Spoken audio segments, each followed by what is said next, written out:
नमस्कार. आज आपण फक्त 1 कप रव्यापासून अशी एक अप्रतिम स्वादिष्ट आणि रसाळ मिठाई बनवणार आहोत, जी एकदा खाल्ली की पुन्हा पुन्हा बनवावीशी वाटेल. ही मिठाई बनवण्यासाठी खूप कमी साहित्य लागते, कमी वेळ लागतो आणि सर्वात महत्त्वाचं म्हणजे पहिल्याच प्रयत्नात अगदी परफेक्ट बनते. जर घरी अचानक गोड खाण्याची इच्छा झाली असेल, पाहुणे येणार असतील किंवा कोणत्याही खास प्रसंगासाठी झटपट गोड पदार्थ बनवायचा असेल, तर ही रेसिपी तुमच्यासाठी एकदम योग्य आहे. बाहेरून मऊ, आतून रसाळ आणि प्रत्येक घासाला तोंडात विरघळणारी ही मिठाई लहानापासून मोठ्यापर्यंत सगळ्यांनाच नक्की आवडेल. मग चला, अजिबात वेळ न घालवता फक्त 1 कप रव्यापासून ही परफेक्ट स्वादिष्ट आणि रसाळ मिठाई कशी बनवायची ते स्टेप बाय स्टेप पाहूया. व्हिडिओ शेवटपर्यंत बघा, कारण शेवटी मी काही खास टिप्सही सांगणार आहे, ज्यामुळे तुमची मिठाई प्रत्येक वेळी परफेक्टच बनेल. आणि या मिठाईचं नाव काय आहे ते मी शेवटी सांगणार आहे.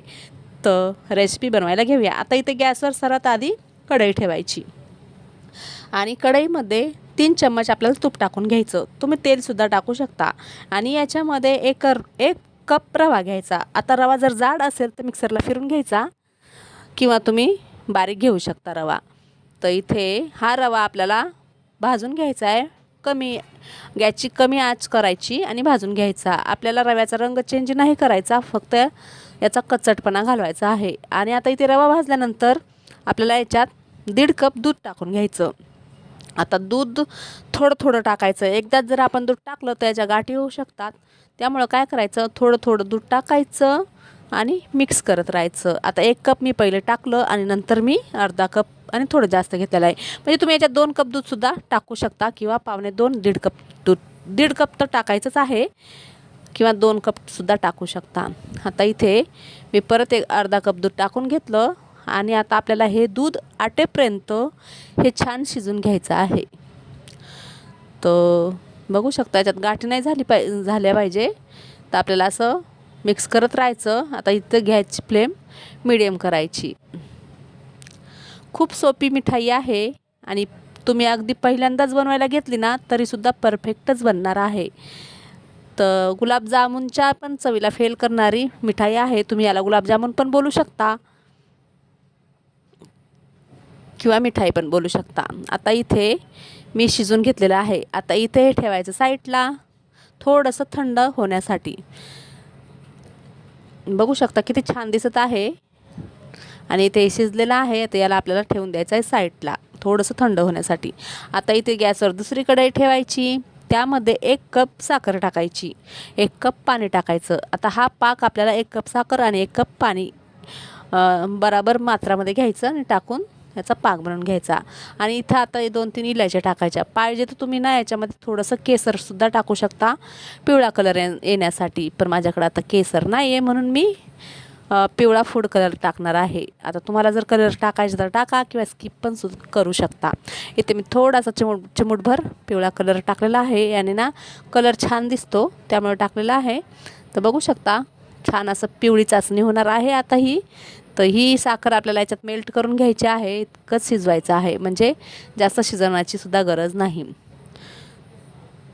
तर पाहिजे तर तुम्ही याच्यात थोडासा केसर टाकू शकता, इलायची पावडर टाकू शकता. आता मी इलायची अशीच अख्खी टाकलेली आहे. तर इथे पाक पण शिजलेला आहे. आणि आता इथे एक ताट घ्यायचं. ताटामध्ये कढईतलं सर्व मिश्रण रव्याचं काढून घ्यायचं आणि आता आपल्याला ना याला छान असं मळून घ्यायचं. तर मळण्याच्या आधी याच्यात 2 ते 3 चम्मच दूध पावडर टाकायचं. जर तुम्हाला दूध पावडर नसेल टाकायचं तर तुम्ही स्किपसुद्धा करू शकता. दूध पावडरऐवजी इथे 1 ते 1.5 चम्मच मैदा घ्यायचा किंवा गव्हाचं पीठ घ्यायचं. आता इथे मी मैदा किंवा गव्हाचं पीठ घेतलेलं नाही, मी दूध पावडर घेतलेलं आहे. तर 2 ते 3 चम्मच टाकायचं आणि आता आपल्याला मसळून छान असं मळून घ्यायचं. तर इथे जर तुम्हाला वाटत असेल की हे मिश्रण थोडं घट्ट आहे तर तुम्ही ना थोडंसं दूध याच्यात घेऊ शकता. 1 ते 2 चम्मच दूध घेऊ शकता आणि तुपाचा किंवा तेलाचा हात घ्यायचा आणि मळून घ्यायचं. आता इथे चिमूटभर मी खायचा सोडा टाकलेला आहे. खायचा सोडा स्किप केला तरीसुद्धा चालतं. आता इथे चिमूटभर मी खायचा सोडा टाकला आणि छान असं गव्हाचं पीठ मळल्यासारखं याला मळून घ्यायचं. याला जेवढं मळाल ना तेवढे छान याचे गुलाबजामुनसारखं बनेल, तेवढी छान याची मिठाई बनेल. तर हे गुलाबजामुन नाही आहेत, पण मी ह्याला गुलाबजामुन बोलत आहे. तर आता इथे मी छान मळून घेतलं आणि आता आपल्याला याचे असे गोल गोल बॉल करून घ्यायचे आणि चपटी करायची. बघू शकता अशा प्रकारे. तर मी असं काही चपटे आणि काही लंबळके असं बनवणार आहे. दाखवते मी तुम्हाला पुढे कसं कसं बनवणार आहे. तर अशा प्रकारे. आणि याला हातावर पण छान असं गोल गोल करायचं आहे, कारण याला क्रॅक नाही आले पाहिजे. क्रॅक जर आले तर तेलात जाऊन हे फुटू शकतात. त्यामुळे याला छान असं हाताने पण करून घ्यायचं. आता इथे मी 2 तुम्हाला असे दाखवलेत आणि आता मी लंबुळके बनवून दाखवते. आता लंबुळका बनवण्यासाठी पण तसंच करायचं, पण आपल्याला थोडासा लंबुळका आकार द्यायचा. चपटीनं बनवता लंबुळका आकार द्यायचा. तर याला पण असंच हाताने गोल गोल करायचं. जसे लांब गुलाबजामुन भेटतात ना त्यानुसार असे लंबुळकं बनवून घ्यायचं. बघू शकता अशा प्रकारे. आता मी अर्धे असे आणि अर्धे चपटे बनवणार आहे. तर आधी मी हे लंबुळके तळून घेते आणि त्यानंतर मी चपटे तळून घेणार आहे. तर खूप साधी, सोपी, सिंपल अशी रेसिपी आहे आणि घरातील साहित्यात बनवून रेडी होणारी आहे. आणि हो, महत्त्वाचे म्हणजे ही मिठाई तुम्ही कुठल्याही सणाला किंवा उपवासादिवशी उपवास सोडण्यासाठी बनवू शकता किंवा देवाला नैवेद्य दाखवण्यासाठी बनवू शकता. तर नक्कीच बनवून बघा. खूप सोपी रेसिपी आहे. तर इथे मी लंबुळके पहिले तळून घेतले आणि आता मी चपट्या आकाराचं हे तळून घेणार आहे. तर याला छान असं अलटी पलटी करून तळून घ्यायचं.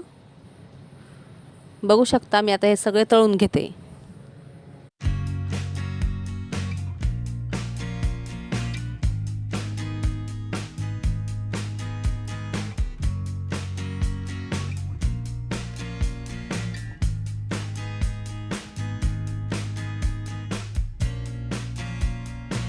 छान अलटीपलटी करून मी आता तळून घेतलेले आहेत.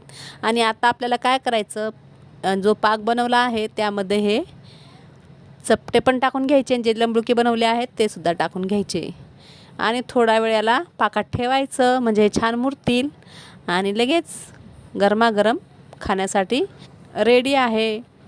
तर आता याला प्लेटमध्ये घेऊन मी तुम्हाला याला तोडून सुद्धा दाखवणार आहे. आतमध्ये किती रसाळ आणि मऊ झालेली आहे ही मिठाई. तर खूप टेस्टी झालेली आहे. आणि या मिठाईला तुम्ही रसभरीसुद्धा बोलू शकता किंवा गुलाबजामुनसुद्धा बोलू शकता. तर नक्की करून बघा. तर फक्त 1 वाटी रव्यापासून स्वादिष्ट आणि रसाळ मिठाई रेडी आहे. तुम्हाला ही रेसिपी जर आवडली तर व्हिडिओला लाईक, शेअर, कमेंट जरूर करा. चॅनलला सबस्क्राईब नक्कीच करा. चला तर भेटूया परत एका नवीन व्हिडिओमध्ये नवीन रेसिपी घेऊन. बाय. जय महाराष्ट्र.